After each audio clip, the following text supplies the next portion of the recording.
Bismillahirrahmanirrahim. Assalamualaikum warahmatullahi wabarakatuh. Innal hamdalillah nahmaduhu wa nasta'inuhu wa nastahdihi wa nastaghfiruh wa na'udzu billahi min shururi anfusina wa min sayyiati a'malina. Man yahdihillahu fala mudhillalah wa man yudlil fala hadiyalah. Asyhadu an la ilaha illallah wahdahu la syarikalah wa ashhadu anna sayyidana Muhammadan abduhu wa rasuluh. Allahumma salli wa sallim wa zid wa barik ala sayyidina Muhammad abdika wa rasulika nabiyil ummi wa ala alihi wa sahbihi ajma'in. Subhanaka la ilma lana illa ma 'allamtana innaka antal alimul hakim. Rabbi syrah li sadri wa yassir li amri wahlul 'uqdatan min lisani yafqahu qawli. Amma ba'd.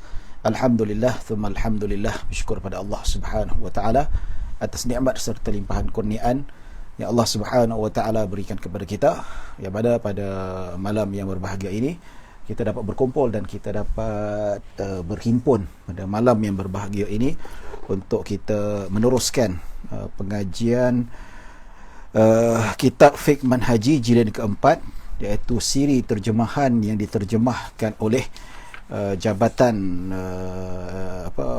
Mufti Wilayah Negeri Sembilan. Jadi insya-Allah kita akan bincangkan tentang perkara ini.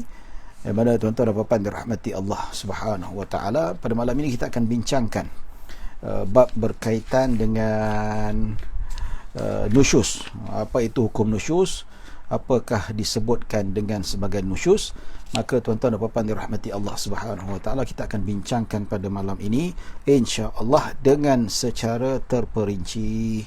Tuan-tuan dan puan-puan dirahmati Allah, sepatutnya pada hari Rabu yang lalu kita ada kuliah ataupun pengajian pada hari Rabu berkaitan dengan inilah, tetapi terpaksa ditangguhkan atas sebab-sebab urusan yang tidak dapat dielakkan. Baik tuan-tuan dan puan-puan dirahmati Allah Subhanahu wa taala, ya. Jadi bila kita sebut tentang nusyus ini, ya,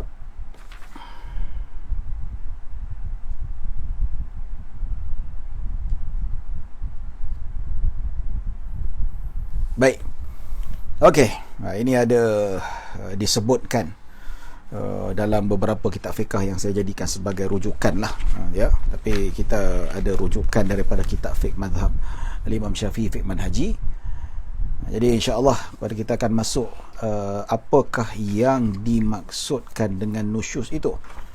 Baik, nusyus, pengertian nusyus iaitu maknanya derhaka. Nasyadha nusyudzan, maksudnya derhaka, ya.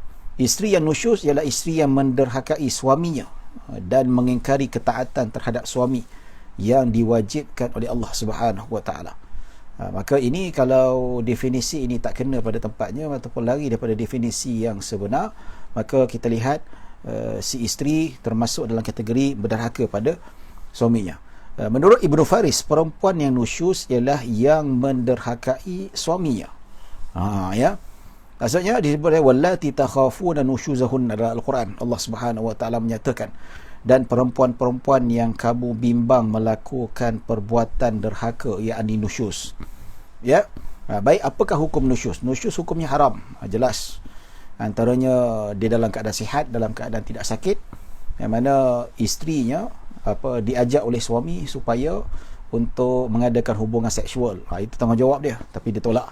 Dia sibuk dengan kerja dan sebagainya, maka dia mendapat fabata ghadbana, suami dalam keadaan marah, minta dilayan tapi dia tak nak melayan suami dia. Maka suami dia tidur dalam keadaan marah, maka la'anat ha al malaikatu hatta tusbih, yang mana si malaikat melaknat si isteri itu yang menderhaka pada suaminya, maka itu dinamakan sebagai mendapat laknat daripada malaikat sampailah pagi. Ya, ini seperti mana yang kita sebut pada hadis-hadis yang lalu, ya. Jadi kita akan bincangkan secara detail apakah yang dimaksudkan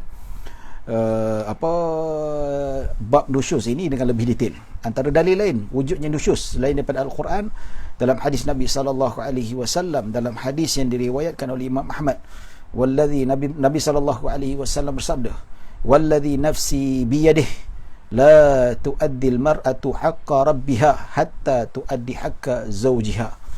Disebutkan demi Tuhan yang diriku, dalam kekuasaannya seorang perempuan belum menunaikan hak Tuhannya sehinggalah dia menyempurnakan hak suaminya. Jadi disebutkan di sini tuan-tuan, kalau dia tak menyempurnakan hak suaminya, bermaksud dia tidak menyempurnakan hak Allah Subhanahu Wa Taala. Maka bila kita sebut tentang hak suami ini, maka dia berkait rapat dengan hak Allah Subhanahu Wa Taala. Maka ia merupakan satu perkara yang perlu dilaksanakan, perlu diambil berat. Baik, sebab-sebab nusyus. Sebab-sebab nusyus, dia bagi contohnya lah. Contoh banyak sekali nusyusnya. Nusyus terjadi apabila isteri tidak mentaati suami, malah menderhakainya. Disebutkan dalam kitab Fiqh Haji, contohnya isteri keluar rumah dan bermusafir tanpa sebab dan tanpa izin suaminya. Jadi ini pun keluar rumah, dia pergi mana-mana ke, ataupun tanpa ada keperluan darurat. Contohnya kalau katakanlah anak dalam keadaan sakit, anak tiba-tiba tombang ke apa ke, ataupun dalam keadaan darurat, di mana kalau setakat sakit demam ataupun sakit gigi tu, dia kena minta izin tak. Tapi kalau sakit yang memang kena cepat pergi hospital, itu lain cerita lah. Tak boleh kita nak sabitkan isteri tu keluar rumah tanpa izin dia. Maka ini ditegak oleh syarak itu sendiri. Atau pergi musafir, lagilah bermusafir jauh dan sebagainya. Tapi kalau suami tak bagi, tak boleh juga. Betul tak? Jadi tuan-tuan dan puan dirahmati Allah Subhanahu Wa Taala. Ada kes yang berlaku, sama juga, keluar minta izin pergi kerja pun sama juga. Tapi kalau suami dah izinkan isteri pergi kerja, jadi tak payahlah setiap hari nak kena minta izin. Tiap-tiap hari, bang, saya nak pergi kerja ni, dah lambat diizinkan saya. Okey. Minta lagi baguslah, itu adab namanya. Tapi once kita dah tahu isterinya dah diizinkan oleh suaminya untuk bekerja, tak payah lagi minta izin. Betul tak? Sebab apa? Dah memang diizinkan. Dan ada satu kes yang saya bukan orang mahkamah, tapi orang cerita lah, yang mana dia kata dia pernah melakukan isteri dia lepas berkahwin, dia izinkan isteri dia bekerja lah. So bila lepas berkahwin tu, jadi isteri dah lama kelamaan tak nak bayar pula, dia tak nak kongsi kos rumah tangga lah, macam api, sekolah anak, bayar rumah, dia tak nak. Dia nak suami dia belanjakan semua sekali, dia kata. Suami dia mampu lah, memang mampu lah, tapi mampu cukup makan lah. Maksudnya kalau bayar tu semua dalam poket suami je, lepas bayar tu dia kata kalau awal bulan nak bayar tu bayar ni, dia kata dalam poket saya ada 300 saja tinggal. Lepas tu dia minta lah ihsan si isteri supaya bayar sekali lah, cuba dapat bayarkan, mampu at least dalam poket dia ada lah 1,000, 2,000 aku nak bagi mak sikit apa kan. Tapi isteri tak nak. Isteri kata gunakan alasan itu tanggungjawab suami. Betul, bayar rumah tanggungjawab suami, api air bayar, makan minum pakaian itu adalah tanggungjawab suami yang asasi. Asasi itu kita kena penting faham, itu memang tanggungjawab suami. So jadi bila isteri enggan nak bayar, suami marah lah, dia kata tolonglah saya ni dah bayar semua sekali, memang saya mampu, tapi bayar tu semua tinggal 300 dalam poket, nak hidup apa, nak makan apa kat pejabat. Kalau pinjam dia, awak kena hutang juga, dia kata cuba awak tolong ihsan sikit, saya dah izin ke awak kerja, tolonglah bantu tu bantu ni dan sebagainya. Maka si isteri enggan, tetap enggan. So lagi apa cerita, dia pun geram, dia pun tak puas hati. Okey fine, kalau tak nak tolong aku, dia kata okey, abang arahkan kamu berhenti kerja. As long dah minta dia ataupun suami dia tanggung semua sekali, maka suami pun balas dendam. Dia kata awak berhenti kerja, itu arahan saya. Bergaduh. Suami kata awak minta izin, saya izinkan awak pergi kerja dalam tempoh notis saja. Dalam bulan ni hantar notis 3 bulan. Okey, notis 3 bulan tu je saya bagi awak untuk keluar pergi.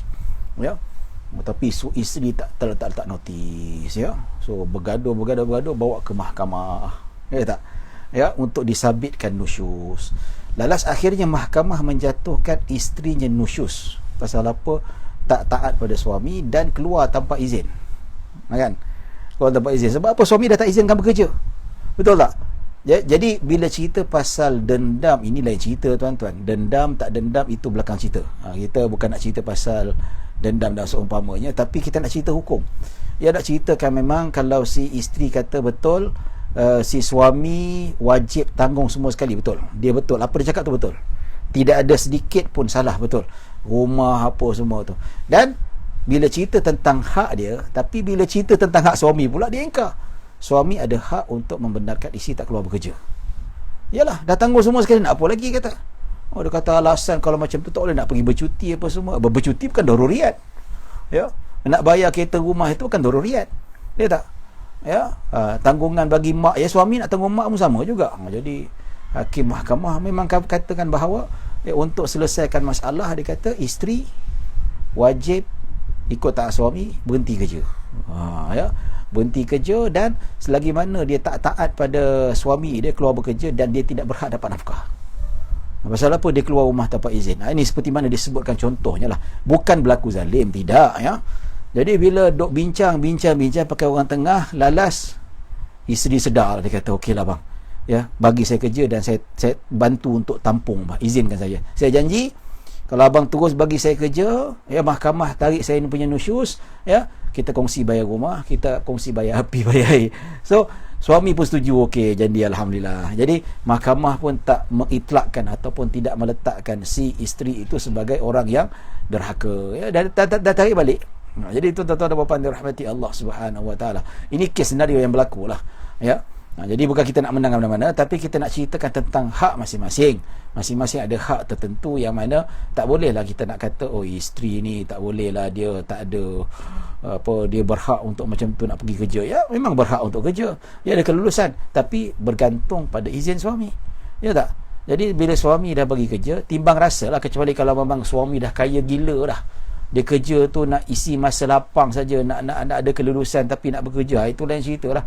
Tapi suami pun jadi bayar semua sekali, tinggal berapa ratus saja. Jadi minta pertimbangan isteri.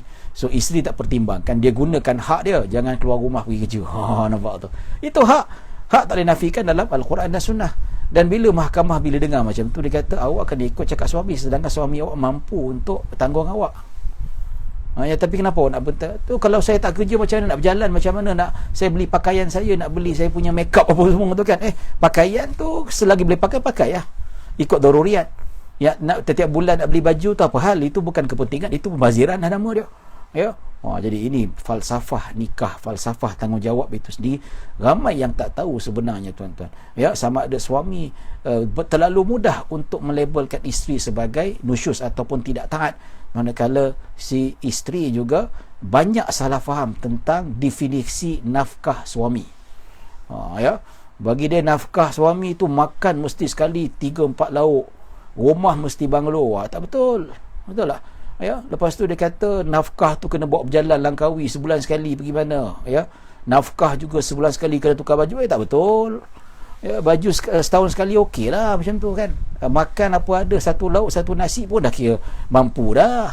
Yang berkhasiat yang ikut adat, kalau kita kata wajibah kamilah, nampak tak? Dalam tu ada ayam dan ada sayur. Itu dah cukup lah sebenarnya, melepasi tanggungjawab. Kalau lepas tanggungjawab, so kalau tak nak cukup-cukup saja hidup, kena kerja, bantulah suami. Nampak tak? Nampak? Ini kes lah yang pernah berlaku dekat mahkamah, tuan-tuan. Baik, sebab-sebab nusyus, contohnya bermusafir tanpa izin dan redha suami. Ya, walaupun pergi haji sekalipun, isteri kata walaupun dia pergi umrah sekalipun, ya, tapi tanpa izin isteri suami, maka dikira sebagai menderhaka. Ya, isteri tidak membukakan pintu untuk suaminya masuk.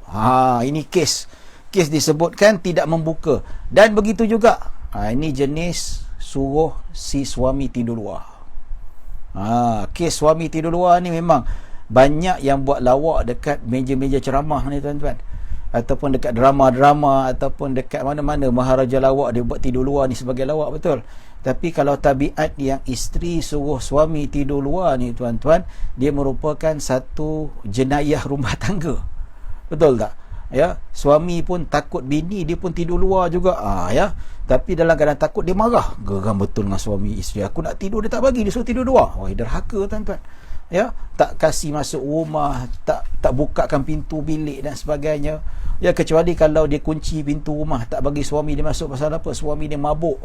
Kalau dia buka pintu bilik, kalau dia buka pintu rumah, nanti dia belasahnya isteri itu. Itu tak apa, tak ada masalah.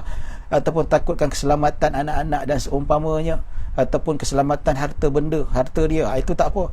Tapi kalau tak ada apa-apa, sekadar geram kat suami, suami lupa nak beli cekodok apa semua, tidurlah malam ni, itu derhaka. Boleh dibawa ke mahkamah dan disabitkan sebagai wanita yang berdosa, ya.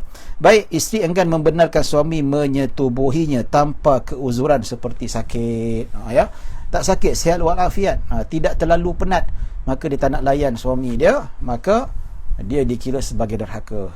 Dia dibawa ke mahkamah dan sabit dibuktikan, maka mahkamah boleh menyatakan bahawa wanita itu adalah isteri yang nusyus dan derhaka. So bila derhaka ni tuan-tuan, dia tidak berhak untuk mendapat nafkah. Dia berhak untuk tak dapat apa lagi yang suami wajib laksanakan, tuan-tuan. Dan kelima, seperti mengajak isterinya bersama tetapi dia tetap sibuk dengan tugasnya, dengan seumpamanya. Dia nak sibuk buat kerja lah, kerja tak siap. Dah kerja kat pejabat, balik rumah, lepas tu masih lagi sambung buat kerja. Ya. Bila sambung buat kerja ni tuan-tuan, maka disebutkan bahawa dia dikira sebagai mentaati suaminya. Tak apalah nak buat kerja pejabat, nak kerja apa, layan suami dulu, dah settle, pergi sambung buat kerja. Habis cerita. Itu tanggungjawab. Ya. Dan antara banyak lagi lah ketaatan, macam kes suami suruh isteri pakai pakaian yang tidak menjolok mata. Suami dah kembali kepada Allah Subhanahu Wa Taala, dia perintahkan tutup aurat, dia tak nak tutup aurat, ya, derhaka dan sebagainya, ya. Ataupun dia buat perkara-perkara mungkar, suami tegah, dia tak nak ikut. Ini dinyatakan sebagai salah satu perkara yang boleh dikategori sebagai nusyus. Namun bab nusyus ini tuan-tuan, tak boleh kan? Dalam konteks perundangan negara Malaysia ini, kita tak boleh nak sabitkan nusyus itu dengan suami sendiri yang sabitkan. Dia kena disahkan dekat mahkamah. Ya, tak boleh kita kata awak tak boleh, tak berhak dapat nafkah sebab awak nusyus. Ya, kena bawa ke mahkamah dulu, ya, dan mahkamah sabitkan, ya, saya tak nak bagi nafkah selagi mana dia tak taat pada saya. Apa taat? Saya mampu untuk bagi nafkah kepada dia, saya mampu untuk bagi lebih daripada itu, tapi dia tak nak berhenti kerja. Saya suruh berhenti kerja, saya izinkan pergi kerja selagi mana dalam tempoh notis. Lepas notis pun dia tak pernah minta kerja, 3-4 bulan tak pernah minta notis, maka dia keluar tanpa izin, dia dikira sebagai nusyus. Maka mahkamah jatuhkan dia sebagai nusyus. Ataupun dia kata, hakim, dah sebulan dah dia tidak tidur bersama saya, sebulan saya ajak dia, dia tak pernah nak terima pelawaan saya, dia tolak, dia kata alasan macam-macam lah, tak ada mood dan sebagainya, ya. Mahkamah boleh jatuhkan sebagai nusyus, ya. So boleh, selagi mana dia tak taat, maka dia boleh tidak berhak untuk mendapat nafkah, ya, tak berhak untuk mendapat apa-apa yang wajib suami diberikan kepadanya, ya. Baik tuan-tuan dan puan-puan dirahmati Allah Subhanahu Wa Taala. Baik, cara mengatasi nusyus, ya, cara mengatasi nusyus yang mana disebutkan dalam Al-Quran, firman Allah Subhanahu Wa Taala dalam surah An-Nisa ayat 34, yang mana firman Allah, wallati takhafuna nusyuzahunna fa'idhuhunna wahjuruhunna fil madaji' wadribuhunna fa in ata'nahum fala tabghu alaihim sabila innallaha kana aliyan kabira. Ya, yang bermaksud, dan perempuan-perempuan yang kamu bimbang melakukan perbuatan derhaka, hendaklah kamu menasihati mereka, dan jika mereka berdegil, pulaukanlah mereka di tempat tidur, dan kalau mereka masih degil, pukullah mereka, yakni dengan pukulan yang ringan yang bertujuan mengajarnya. Kemudian jika mereka taat kepada kamu, maka janganlah kamu mencari jalan untuk menyusahkan mereka, sesungguhnya Allah Maha Tinggi lagi Maha Besar. So kalau isteri tak taat, ya, kalau contoh dia nak keluar rumah tanpa izin juga, suami suruh berhenti kerja, tak nak berhenti kerja, ya, kecuali kalau memang mahkamah kata, kenapa kamu tak nak berhenti kerja? Hakim, macam mana saya nak berhenti kerja? Suami saya ni tak bekerja. Dia suruh duduk rumah layan dia je, tapi dia sendiri tidak bekerja. Kalau saya tak bekerja, macam mana nak bayar rumah? Macam mana nak bagi anak minum makan? Anak-anak semua makan, nak bayar sekolah dan sebagainya. Barulah tak dikira sebagai derhaka, ya. Malah dia boleh tuntut fasa atau boleh tuntut cerai. Mahkamah boleh jatuhkan cerai, boleh jatuhkan talak atas kemaslahatan, ya. Pasal apa? Tanggungjawab tidak dapat dijalankan. Bila lelaki tidak dapat menjalankan tanggungjawabnya, maka hakim berhak jatuhkan talak, boleh pisahkan mereka berdua. Nampak tak? Jadi isteri-isteri yang hidup dalam keadaan macam tu, tuan-tuan, maka dia boleh minta hakim supaya menjatuhkan talak. Daripada duduk hidup nak jaga biawak hidup ni, janganlah, kita pula nak tanggung dia, perempuan pula nak tanggung dia. Satu benda yang tak sihat lah sebenarnya. Baik tuan-tuan dan puan-puan dirahmati Allah Subhanahu wa taala. Caranya macam mana kalau ada tanda-tanda nusyus, kelihatan seorang isteri seperti enggan dan bermasam muka, sedangkan dia seorang yang berlemah lembut dan bermanis muka, ataupun suami mendengar isteri menutur kata-kata kesat yang bukan kebiasaannya. Lain macam biasa lembut cakap baik, tiba-tiba hari ni cakap kesat pula, ataupun masam muka, maka suami sunat menasihatkan berdasarkan kitab Allah dan mengingatkan tanggungjawab yang diwajibkan oleh Allah Subhanahu wa taala. Bagi peringatan, apa ni masam muka kat abang, kalau tak puas hati cakaplah apa yang abang dah buat selama ni, kenapa cakap-cakap kesat ni, tiba-tiba adakah abang lupa nak beli barang, lupa nak beli gantai dan sebagainya, ni cakap kesat pasal apa? Dinasihatkan, supaya apa, pergaulan tu baik, pergaulan tu bertambah erat, tidaklah jadi bertambah jauh dan renggang. Jadi diwajibkan tentang hubungan yang baik dan pergaulan mesra serta mengiktiraf martabat suami. Baik, suami juga perlu mengingatkan isteri tentang kemurkaan Allah serta balasannya, dan sunat menyebut, maksudnya dalam Nabi SAW, hadis Nabi SAW mengatakan, ayyuma imra'atin matat wa zawjuha anha radin dakhalatil jannah. Maksud, mana-mana perempuan yang meninggal dunia dalam keadaan dalam keadaan suami redha kepadanya, dia akan masuk ke dalam syurga. Nampak tak? Kena dapatkan keredaan suami. Sama juga suami pun sama juga dapat keredaan isteri. Jangan kita cemar hak-hak dia tu, jangan fikir suami saja isteri kena dapatkan keredaan suami. Tidak, suami pun kena mencari keredaan isteri, senangkan hati dia, bergaul dengan baik. Begitu juga disebutkan dalam hadis Nabi SAW, kemurkaan isteri yang derhaka, tidak mahu turut serta ketaatan pada suami SAW, mendapat laknat daripada malaikat. Dapat laknat daripada malaikat bermaksud mendapat laknat daripada Allah Subhanahu wa taala. Baik, sekiranya dengan peringatan itu isteri-isteri kembali menunaikan kewajipan, itulah yang terbaik. Nampak atau bila dah dengar nasihat, dia ikut. Apabila isteri benar-benar nusyus dan terus enggan, suami hendaklah meninggalkan bersendirian di tempat tidur. Dalam Al-Quran Allah kata, kalau dah bagi nasihat, dia tetap juga keluarkan kata-kata kesat, masam muka, tak nak layan suami, maka pulaulah isteri, jangan tidur bersama. Biar dia tahu suaminya marah. Suami marah dekat dia. Baik, hal ini kerana perbuatan tersebut sungguh berkesan untuk mendidiknya. Biasanya kalau dalam bab ini, apabila suami memulaukan isteri, dia fahamlah suami dalam keadaan marah. Baik, jika isteri berubah menjadi baik, cukuplah dengan perbuatan itu. Maksudnya tak payah nak panjang-panjangkan lagi. Kalau lepas dah di boykot ataupun dipulaukan selama 2 hari, dia pun berubah, abang cakap baik-baik, kan?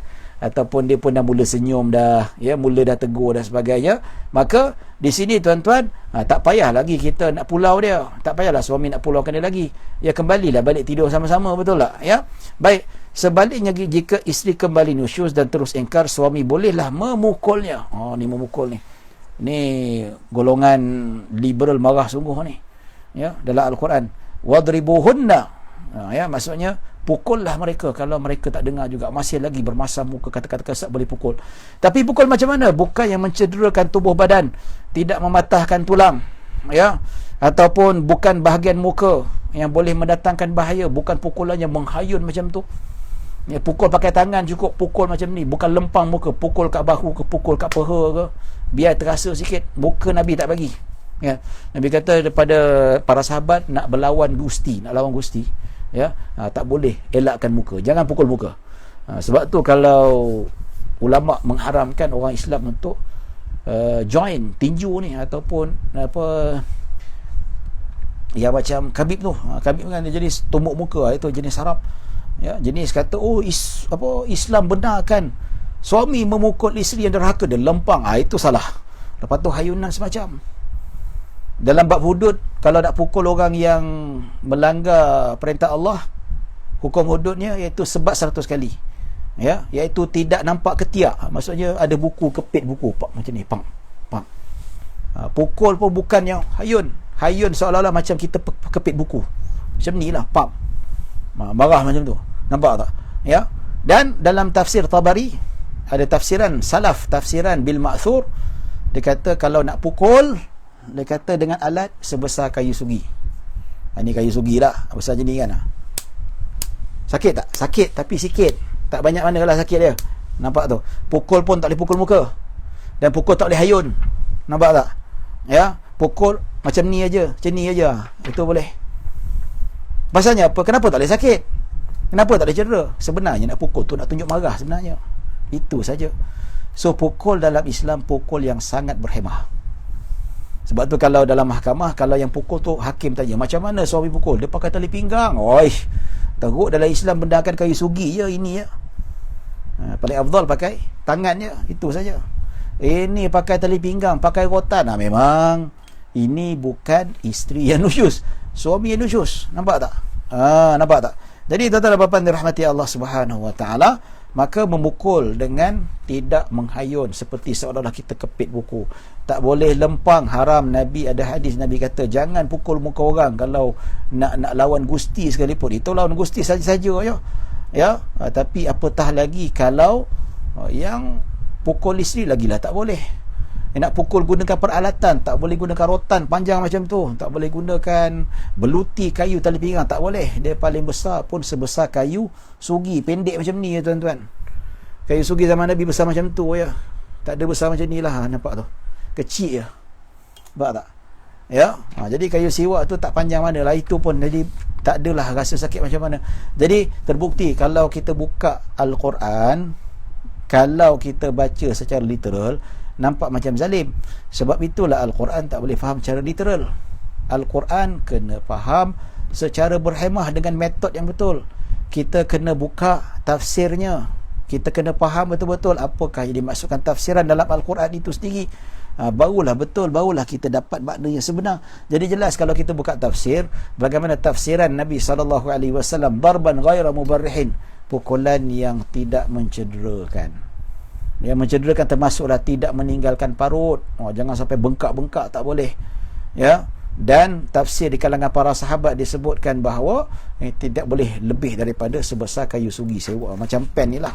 Itulah paling besar. Lebih itu tidak dibenarkan oleh ulama-ulama ya, termasuk dalam hadis-hadis Nabi sallallahu alaihi wasallam. Jadi bukti kalau kita buka tafsir, kalau kita tengok Al-Quran dengan cara yang betul, dengan manfaat yang betul, dengan kasta penafsiran yang tepat, maka dekat sini tuan-tuan kita nampak bahawa pukulan yang dimaksudkan pukulan yang sangat berhemat, pukulan untuk menyakitkan, bukan pukulan yang untuk menyakitkan, bukan pukulan untuk mencederakan, pukulan untuk menzahirkan kemarahan yang suami betul-betul marah.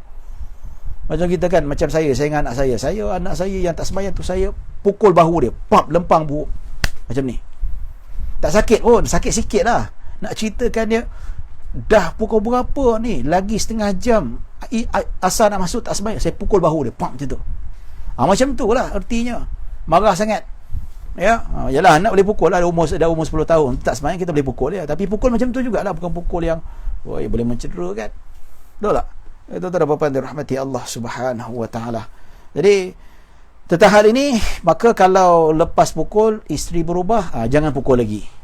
Jangan pukul lagi, haram kalau terus pukul. Kalau isteri dah mula taat, nak mundukkan cara-cara dia tidak mau nusyus lagi dah, maka tuan-tuan dan puan-puan dirahmati Allah Subhanahu Wa Taala, maka kita lihat di sini ia melibatkan perkara yang mana sangat-sangat berhemah. Kalau dah berhenti tak boleh pukul. Kalau pukul juga, itu dikira sebagai suami pula yang nusyus kepada isteri. Bab suami nusyus kita akan masuk sebentar lagi insya-Allah. Baik, jika suami menyedari bahawa pukulan tidak akan mengubah sikap isterinya, bahkan menambah kebencian, maka suami tidak sepatut melakukan. Baik, tengok keadaan ya. Kalau jenis isteri yang memang tak suka kena sentuh, tak boleh kena pukul, jenis yang memang garang sungguh-sungguh, maka jangan pukul. Ya, tapi kalau dia yakin, dia kenal isterinya, kalau pukul tu boleh merubah si isterinya itu, maka bau pukul. Tapi kalau memang tahu kalau aku pukul si isteri itu, maka dia akan mendatangkan kebencian, tak boleh buat. Dia jangan buat, patut ditinggalkan.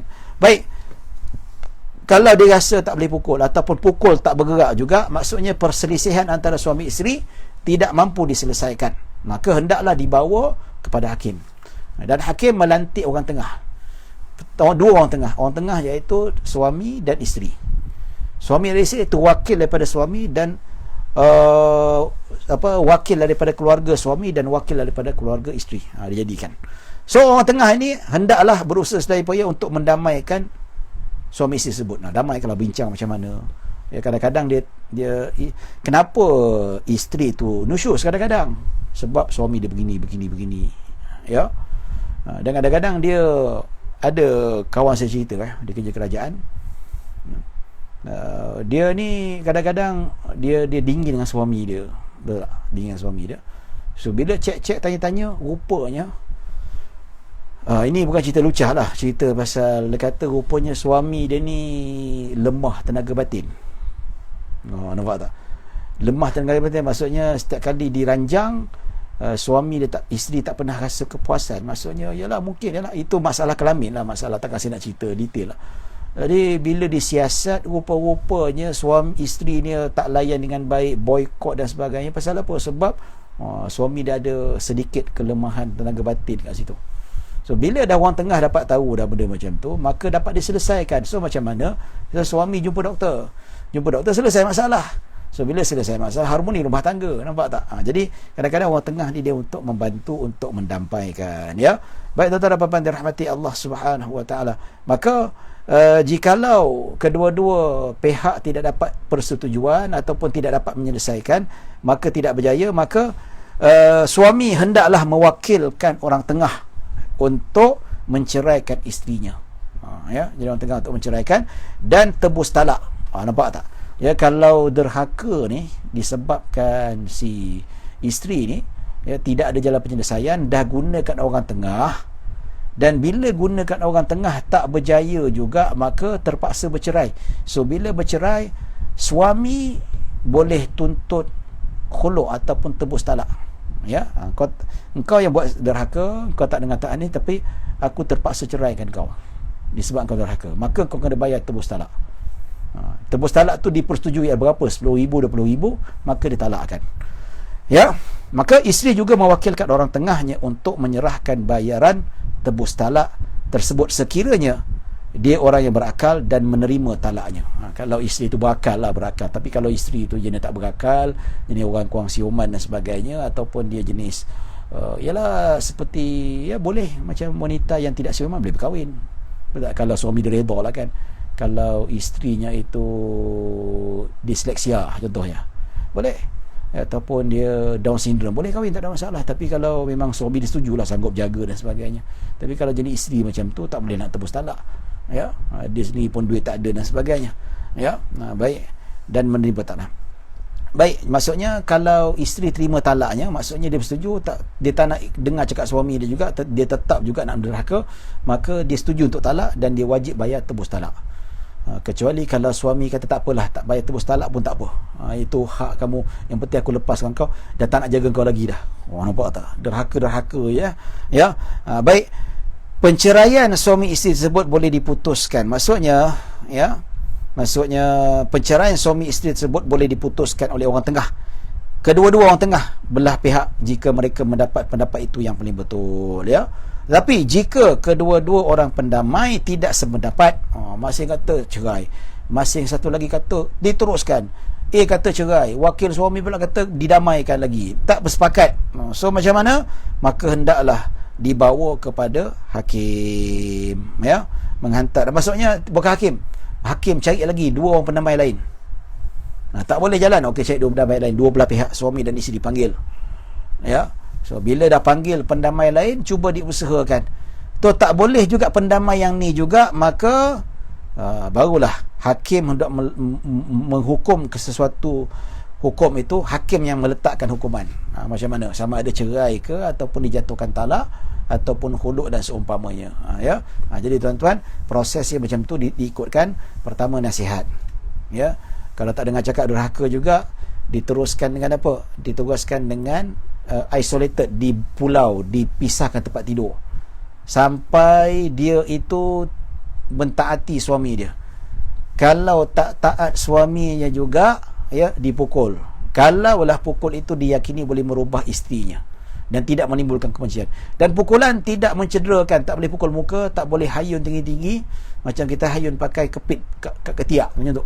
Ya, nak pakai alat pun gunakan tak sebesar kayu sugi, sebesar macam ni saja, sejengkal macam tu. Itu yang paling besar, tak boleh lebih daripada itu.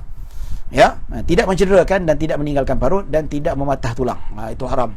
Ya, muka pun tak boleh. Ini suami paling sedap, dia lempang isteri dia. Itu haram, dosa tu. Ya, suami yang nusyus nama dia. Dan tak boleh juga dibawa pada hakim. Maka hakim lantik wakil, pendamai untuk bincangkan. So pendamai pertama tak boleh. Ya, pendamai bawa kepada hakim melantik lagi seorang lagi pendamai. Dua orang lagi daripada dua belah pihak. Tak boleh barulah hakim memutuskan putusan. Sama ada diberi hukuman. Ya, kalau isteri tu terus nusyus, hakim kata tak boleh cerai, tidak ada sebab untuk cerai, suami pun tak nak cerai, isteri kena dipenjarakan mungkin. Ya, dipenjarakan sampai dia keluar, dia taat kembali, ataupun ditarbiahkan, ataupun kena buat amalan kebajikan, bersihkan masjid selama sebulan ke apa kan. Jadi sampailah dia kembali pada Allah Subhanahu Wa Taala. Ya, baik tuan-tuan dan puan-puan dirahmati Allah Subhanahu Wa Taala. Jadi ini tuan-tuan dan puan-puan dirahmati Allah Subhanahu Wa Taala. Itu kes, tapi kes yang biasanya kalau isteri nusyus, suami dia talak terus, dia talak terus, lepas tu disahkan dekat mahkamah. Ya, itu saja ya, tapi janganlah sampai dibawa orang tengah dan sebagainya ya.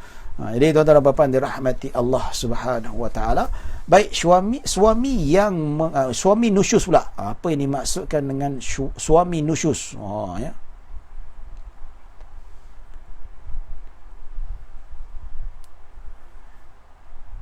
Daripada Ahmad Idris, macam mana dengan fasakh? Suami lafaz talak atau hakim yang jatuhkan talak? Ya. Baik, fasakh ni dibatalkan nikahnya, dia bukan jatuh talak ya. Fasakh dibatalkan nikahnya. Ya.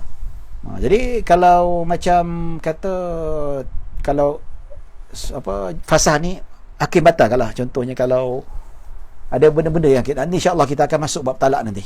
Bab talak nanti kita akan bincang ya tentang apakah yang dimaksudkan dengan fasakh, apa dimaksudkan dengan cerai, apa bezanya. Kalau fasakh jatuh talak, tidak, nanti kita akan masuk sikit-sikit lah. Kalau kita masuk terus nanti dia macam mengejut pula.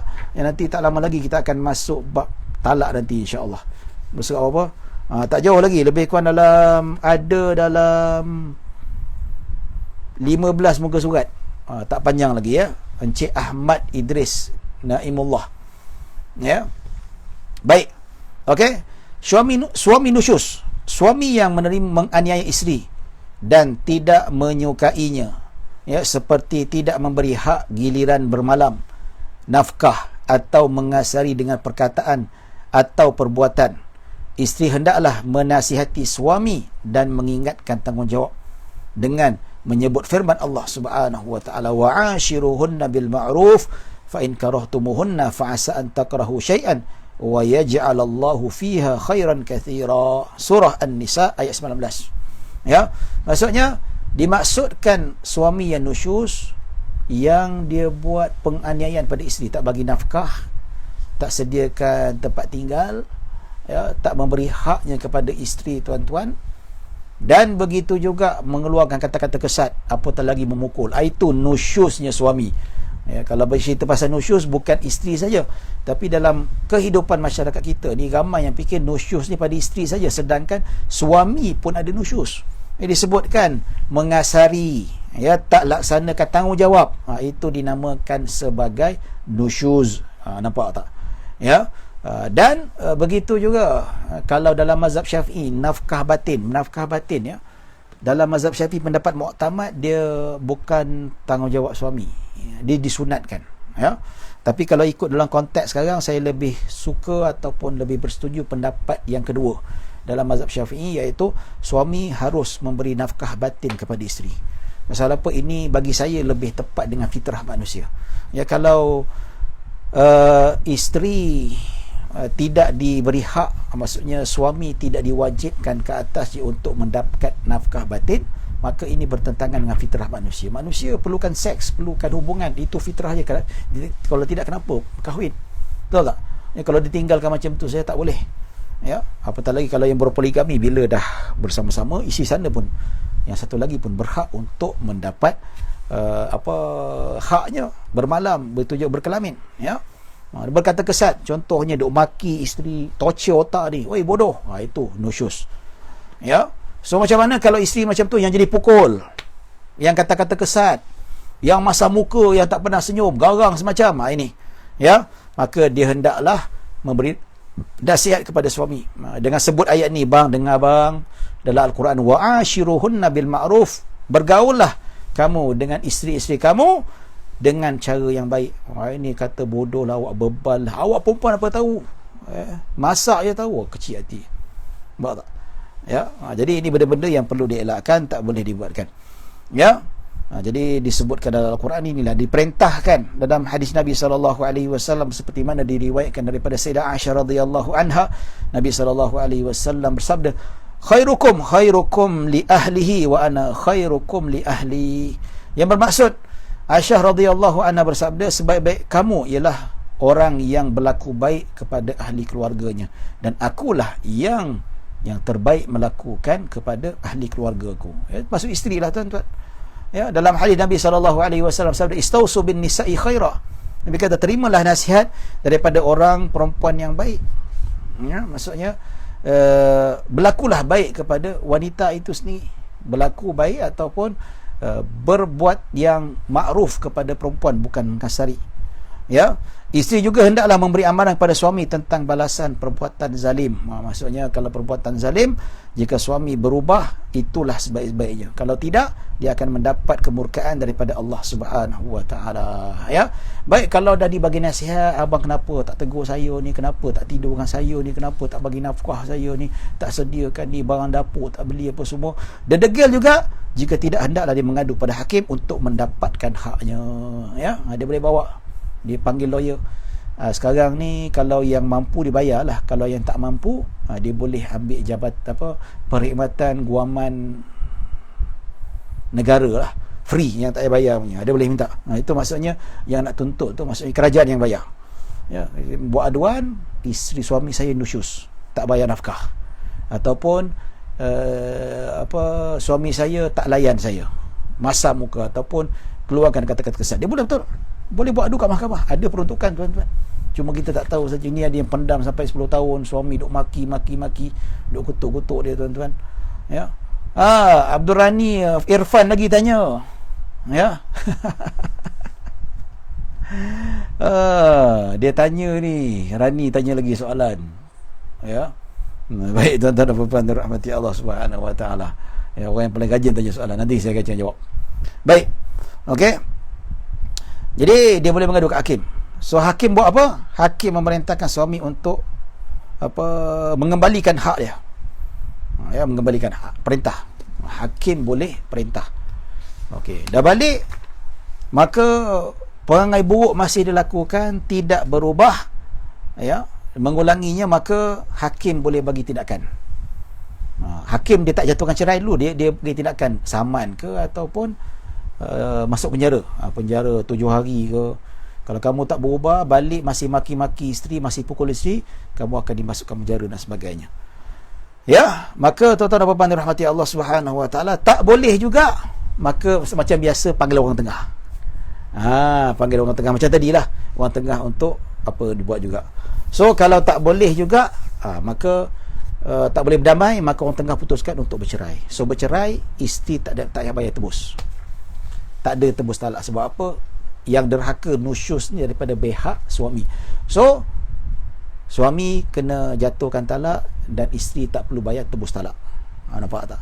Tapi yang tadi itu, kalau isteri derhaka tak dapat diamaikan, terpaksa bercerai, isteri kena bayar tebus talak, kecuali dengan keredaan suami. Kalau suami kata tak payah bayar apa semua, okey lah, no problem. Ya. Baik, tuan-tuan dan puan-puan dirahmati Allah Subhanahu wa taala. Okey, maka jatuhkan, dipisahkan dengan talak satu. Ya, kalau tak boleh juga, pendamai tak boleh nak selesaikan, panggil lagi pendamai lain. Kalau pendamai lain tak dapat persepakatan, ya, seorang kata damai, seorang kata mesti dibebaskan, seorang mesti diceraikan, maka barulah hakim putuskan keputusan ya, sama ada nak jatuhkan talak ataupun tidak. Ya, wallahu a'lam. Ya, bab berkaitan dengan orang tengah ni tuan-tuan disebut dalam surah An-Nisa ayat 128. Apa firman Allah?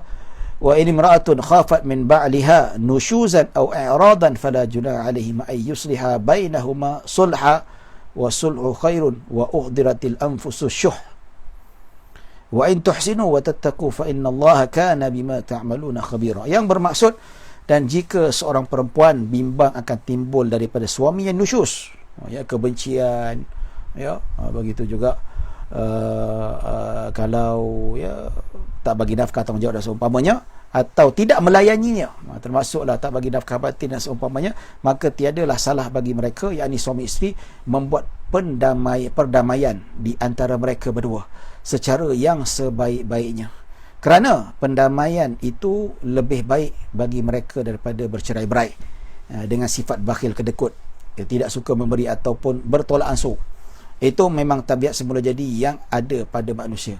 Dan jika kamu berlaku baik, yakni dalam pergaulan, dan mencegah diri daripada melakukan kezaliman, maka sesungguhnya Allah Maha mendalam pengetahuannya akan apa yang kamu lakukan. Ini boleh rujuklah dalam tafsir Al-Quran, firman Allah Subhanahu Wa Taala yang menyatakan tentang perkara ini, orang tengah menjadi pendamai. Jadi sama juga kalau isteri melakukan nusyus tak dapat diselesaikan dengan 3 proses, maka gunakan pendamai. Sama juga dengan suami nusyus pun sama juga. Hakim akan lantik pendamai. Tak boleh pendamai, maka barulah hakim akan menentukan keputusan sama ada jatuh talak ataupun diberi hukuman kepada suami. Baik, Muhammad Irfan Abdul Rani. Assalamualaikum Ustaz. Kalau isteri nusyus, suami boleh tak tidur di rumah isteri lain kerana ganti ke hak bermalam isteri yang nusyus? Ya, biasa soalan orang yang belum kahwin ni power. Ya, orang yang belum kahwin ni kalau ditanya soalan berkaitan dengan nikah kahwin memang power dia kata. Kalau isteri nusyus, katakanlah yang nusyus isteri kedua, ya, boleh tak suami pergi lari rumah isteri kedua? Boleh. Ya, kalau nusyus, kalau digunakan nasihat tidak menjadi, so dia gunakan teknik kedua, boleh, tak ada masalah. Kalau dah bagi nasihat. Kalau tak bagi nasihat tak boleh. Terus boykot dia tak boleh. Dia kena nasihat dia, awak ni kenapa macam ni, ya, tidur semalam, ya, besok masa muka lagi keluar kata-kata kesat, nusyus, barulah, ya, berpindah pada isteri nombor 1. Ya. Baik tuan-tuan dan puan-puan dirahmati Allah. Assalamualaikum Ustaz. Waalaikumsalam. Bagaimana hukum isteri mengambil duit suami tambah pengetahuan suaminya kerana si suami nusyus tidak memberi nafkah? Boleh, diharuskan. Ya, berlaku ada seorang sahabat namanya Abu Sufyan radhiyallahu anha. Ini kedekut sedikit. Ya, isteri dia Hindun, dia mengadu pada Nabi SAW. Dia kata, wahai Rasulullah, suamiku ini adalah kedekut, dia tak bagi nafkah yang mencukupi untuk aku dan anak aku. Ya, maka boleh tak aku ambil duit dia? Maka Nabi kata, khudhil bil ma'ruf. Maksudnya khudh bil ma'ruf, khudhi bil ma'ruf, maksudnya ambil yang secukupnya. Kalau katakanlah satu hari perbelanjaan diperlukan sebanyak RM30, suami hanya bagi RM20 saja, so boleh curi duit dia sebanyak RM10. Maka di sini walaupun tanpa izin suami, maka tidak dikira nusyus.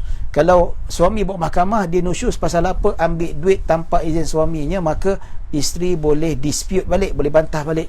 Wahai Tuan Hakim, dia bagi kami makan satu hari sekali saja, sedangkan kami perlukan satu hari 3 kali.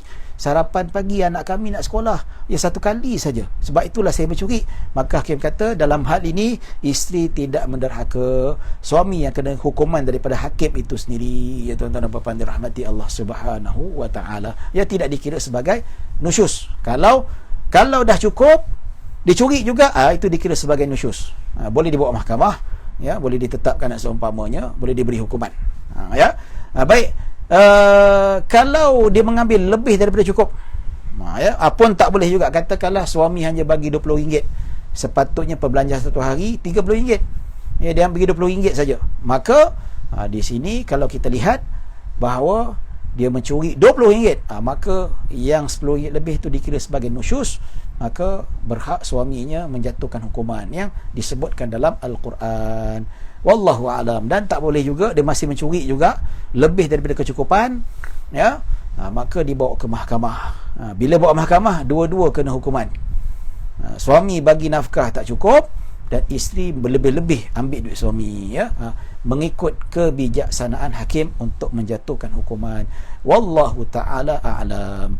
Ada soalan lain ke tidak? Kalau tak ada soalan, ya, jadi setakat itu saja. Insya-Allah pada hari Isnin depan kita akan masuk bab yang baru, iaitu aib yang dibolehkan fasah perkahwinan. Fasah ni bukan semua boleh fasah. Ada benda-benda yang ditentukan oleh syarak boleh fasah, batalkan nikah. So kita bincangkan pada hari Isnin depan, insya-Allah. Ya, baik tuan-tuan dan puan-puan dirahmati Allah Subhanahu wa taala. Setakat itu saja yang dapat saya sampaikan. Mudah-mudahan kita mendapat rahmat dan barakah daripada Allah Subhanahu wa taala. Mohon maaf kalau ada salah silap, kalau ada kekurangan. Yang baik hanya daripada Allah Subhanahu wa taala. Yang kurang yang baik hanya daripada Allah, yang kurang ataupun kesilapan datang daripada diri saya sendiri. Aku qouli hadza wa astaghfirullahalazim li wa lakum wa lisairil muslimina wal muslimat wal mu'minina wal mu'minat. Bismillahirrahmanirrahim. Allahumma ja'al jam'ana hadza jam'an marhuma wa tafarruqana min ba'di tafarruqan ma'suma. Allahumma la tada' fi maqamina hadza dhanban illa ghafarta wa la hamman illa farajta wa la dainin illa qadaita wa la maridan illa shafaita wa la hajatan min hawaiji dunya wal akhirati illa qadaitaha ya rabbal alamin. Wa sallallahu ala sayyidina Muhammadin wa ala alihi wa sahbihi wasallam. Alhamdulillah rabbil alamin. Assalamualaikum warahmatullahi wabarakatuh. Terima kasih.